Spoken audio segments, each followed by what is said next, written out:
এই অঙ্কটা আসছে আইআইটি জেইতে 2014 সালে। আচ্ছা, মেইনসে আসছে। এইটা কোনো অসমতা না, এটা একটা সমীকরণ। এইখানে কি আছে? এইখানে একটা মডুলাস আছে।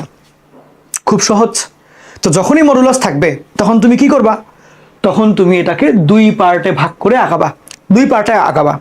ওরা বলেছে যে আমার এক্স এর মানটা পজিটিভ, এই ক্ষেত্রে এই যে আমার সমীকরণটা আছে, এটার কেবলমাত্র একটা পদ থাকবে নাকি দুইটা পদ থাকবে, মানে সমাধান কয়টা?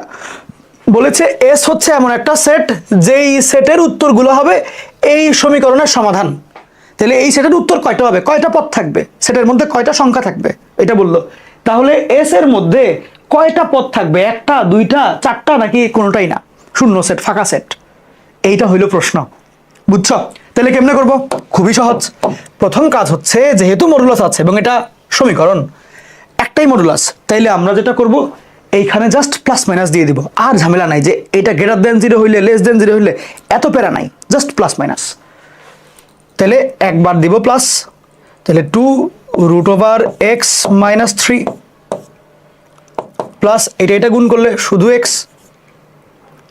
বা এখানে একটা কাজ করি, রুট থাকলে আমার কষ্ট হচ্ছে, y দিয়ে কনভার্ট করে দেই, যে 2 × y - 3 প্লাস y × y, তাহলে y² - 6y, মানে √x কে আমরা y ধরে, আচ্ছা 6y + 6 = 0, এটা আসলো।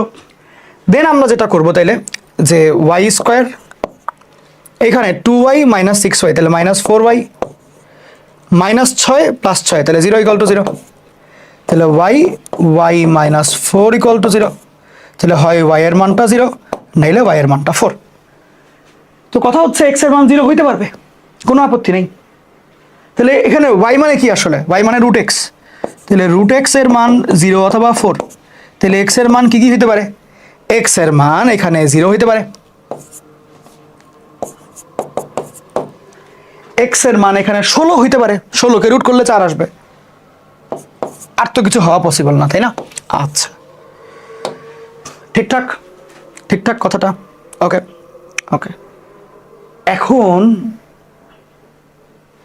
মনে করো যদি এটা প্লাস না নিয়ে মাইনাস নেই, 2 আবার মাইনাস সামথিং ইন্টু মাইনাস তোমার y - 3, তাহলে কত হবে? -2y - 3 plus y² - 6y plus 6 = 0, simple. এখন দেখো, -2y - 6 plus y² - 6y plus 6 = 0, তাহলে y² এর মতো, 6 এটা মিলে -8y, 6 6 0 = 0, y কমন নিলাম, y - 8 = 0, তাইলে আমার y = 0 আর 8, তাহলে x √x = 0 আর 8, তাহলে x এর মান হচ্ছে 0 আর 64।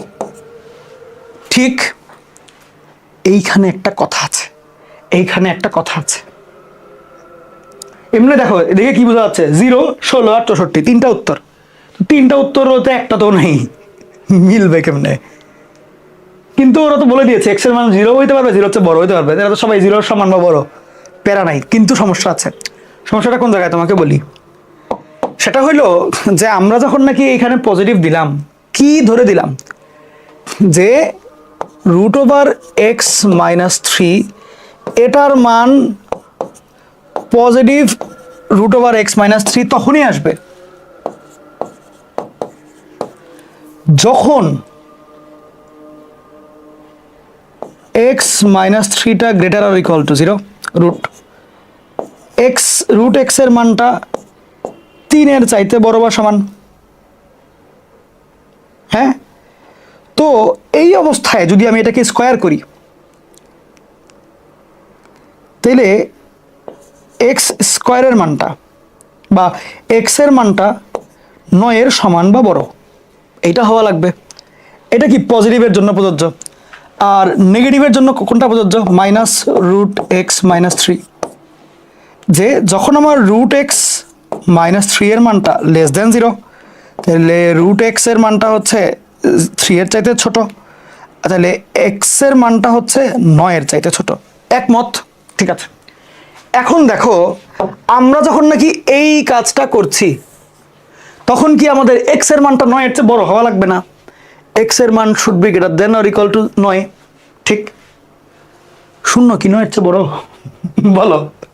এই জন্য এই জিনিসটা ভুল, কিন্তু 16 9 এর চেয়ে বড় আছে, তাহলে 16 কারেক্ট। এইখানে একটা আসলো, বুঝছো? বুঝছো প্যাচটা কোন জায়গাতে? প্যাচটা বুঝছো?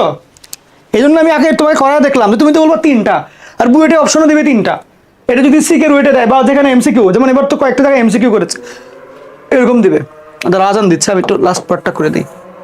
এটা 9 এর চেয়ে ছোট, x এর মান 9 এর চেয়ে ছোট। এইখানে এই দুইটার মধ্যে এটা কি 9 এর চেয়ে ছোট? এটা বাদ, তাহলে এটা কারেক্ট 0। তাহলে উত্তর হচ্ছে 0 আর 16। তাহলে x এর মান হচ্ছে 0 আর 16, এই দুইটা কারেক্ট অ্যান্সার, 0 আর 16।